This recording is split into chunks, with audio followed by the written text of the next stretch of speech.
Hello everyone and welcome to today's video lecture.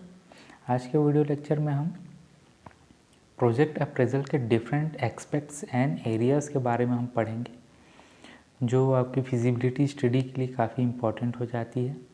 और इसी के बेसिस पे हमें ये पता चलता है कि हमारा जो प्रोजेक्ट है उसका लाइफ टाइम क्या है।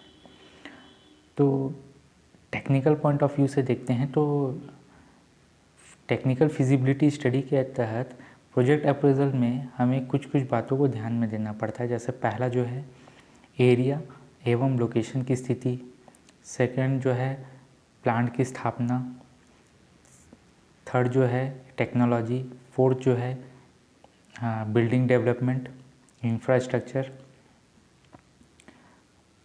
फिफ्थ है रिसोर्सेज की उपलब्धता, सिक्स्थ है आपका एम्प्लॉयज़ के द्वारा योगदान, देन उसके बाद है परियोजना नियोजन माने प्रोजेक्ट प्लानिंग, देन उसके बाद विदेशी सहयोग, तो माने आपको किस टाइप के फॉरेन हेल्प मिल रहे हैं, सपोर्ट मिल रहे हैं। एंड देन उसके बाद है व्यर्थ उत्पादन प्रबंधन माने डिस्पोजेबल आइटम्स या डिस्पोजेबल बाई प्रोडक्ट्स के बारे में आप क्या मैनेजमेंट कर रहे हैं उसके बारे में आपको स्टडी करना होता है। वहीं पे अगर हम मैनेजमेंट की फिजिबिलिटी स्टडी देखें तो उसमें पहला जो आता है वित्तीय सहायता और स्वीकृति करने हेतु पूर्व प्रबंधकों की प्रवीणता का मूल्यांकन करना, माने फाइनेंशियल सपोर्ट प्रोवाइड करने के लिए जो पहले के जो मैनेजर्स हैं उनकी कार्यकुशलता पर भी डिपेंड करता है, उनकी योग्यता पे डिपेंड करता है। दैन उसके बाद प्रमोटर्स जो हैं उनकी बैकग्राउंड, उनका एक्सपीरियंस, उनकी कैपेबिलिटी एंड स्किल्ड, उनका ऑर्गेनाइजेशन स्किल और उनकी क्वालिटी और का भी क्या करना होता है, मूल्यांकन करना होता है। देन थर्ड है मैनेजर्स का जो कैरेक्टर है, उनके जो कैपेबिलिटीज़ है और उनके ट्रस्ट वर्दी वर्क है उनके बारे में हमें क्या करना पड़ता है, स्टडी करना होता है और इवैल्यूएशन करना होता है। फोर्थ जो है आपका संचालक मंडल एवं प्रबंधकीय ढांचे का मूल्यांकन करना, माने बोर्ड ऑफ मेंबर्स और उसके मैनेजर्स के बारे में क्या है, उनके स्ट्रक्चर्स का मूल्यांकन करना है। देन उसके बाद इंटरनेशनल मार्केट में भी फिजिबिलिटी स्टडी का करना है एंड उसका इवैल्यूएशन करना है। देन उसके बाद इंडस्ट्रियल रिलेशन और उसमें मैनेजमेंट की कोऑपरेशन एंड योगदान, उनका योगदान क्या है उसके बारे में भी क्या करना होता है, इवैल्यूएशन करना होता है।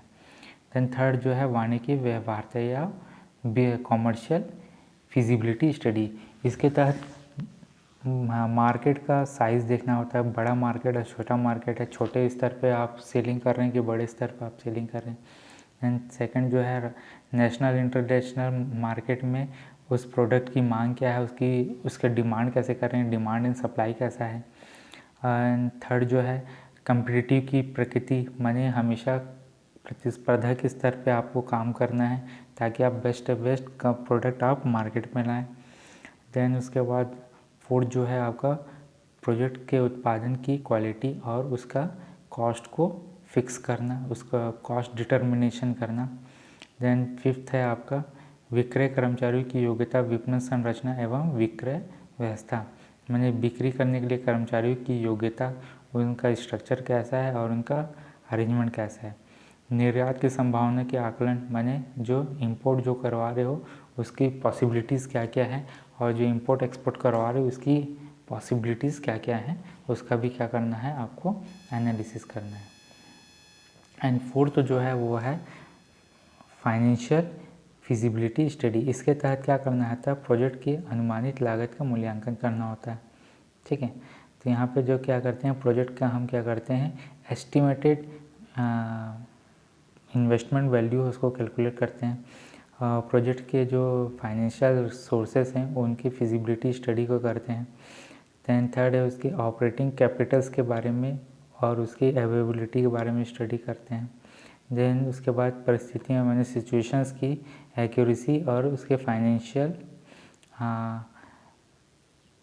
अरेंजमेंट्स और उसके फाइनेंशियल कैपेबिलिटीज़ एंड के बारे में हम क्या करते हैं, इवैल्यूएशन करते हैं। देन उसके बाद सेटिस्फैक्ट्री लेवल पर हम क्या करते हैं, सिक्योरिटी लेवल पे और उनके माने फाइनेंस से रिलेटेड सिक्योरिटी अमाउंट कितना दे रहे हैं और उनका जो हम भुगतान कैसे करें। अगर हम लोन ले रहे हैं तो कुछ हम वहाँ पे गिरवी रख रहे हैं क्या, और कुछ सिक्योरिटी अमाउंट अगर हम दे रहे हैं और अगर उसके पैमाने पर अगर हम बड़े अमाउंट अगर हम बैंक से ले रहे हैं तो उसका भुगतान हम कैसे करेंगे, उसकी भी क्षमता को क्या करते हैं, इवैल्यूएशन किया जाता है। साथ ही साथ पूंजी संरचना माने यहाँ पे क्या करते हैं, कैपिटल बिल्डिंग कैपेबिलिटी और रिसोर्सेज की अवेलेबिलिटी और कैश फ्लो और प्रॉफिटेबिलिटी, ये सब को भी क्या करना होता है, स्टडी करना होता है। एंड लास्ट जो है ऋण सेवा अनुपात आदि का मूल्यांकन करना, माने किस हिसाब से आपको लोन मिल जाता है आपको मार्केट से, आपको बैंक से, तो ये सब के बारे में भी आपको स्टडी करना होता है, मूल्यांकन करना होता है। तब जाकर आप क्या करते हैं, एक प्रोजेक्ट अप्रेजल बनाते हैं और उसके डिफरेंट एक्सपर्ट को ध्यान में रखते हैं। माने ये वो चीज़ें हैं, ये 4 चीज़ों में डिफरेंट पॉइंट वो चीज़ें हैं जिनको हमें ध्यान रखना होता है प्रोजेक्ट अप्रेजल बनाते वक्त और प्रोजेक्ट सिलेक्शन के समय। तो ये काफ़ी इम्पॉर्टेंट टॉपिक है। प्रोजेक्ट अभी तक के हम प्रोजेक्ट पढ़ रहे थे, प्रोजेक्ट रिपोर्ट, प्रोजेक्ट फॉर्मेशन पढ़ रहे थे, फॉर्मुलेशन पढ़ रहे थे, लेकिन प्रोजेक्ट एक्सपर्ट वो हैं, प्रोजेक्ट अप्रेजल वो है जहाँ पर हम इनिशियल लेवल पे जो प्रोजेक्ट से रिलेटेड वर्क करते हैं, पेपर डॉक्यूमेंटेशन वर्क करते हैं और उनके लिए क्या क्या बातों को हम ध्यान में रखते हैं उनके बारे में हम जानने की कोशिश करते हैं। तो ये कुछ बेसिक है, इससे ज़्यादा भी होते हैं, ये कुछ बेसिक्स हैं जो लमसम हमारे ध्यान में है और जिनके बारे में हम पढ़ रहे हैं अभी। इससे ज़्यादा भी पॉइंट्स होते हैं जिनके बारे में हमें और भी जानना होता है। तो आज के वीडियो लेक्चर में इतना ही। Thank you.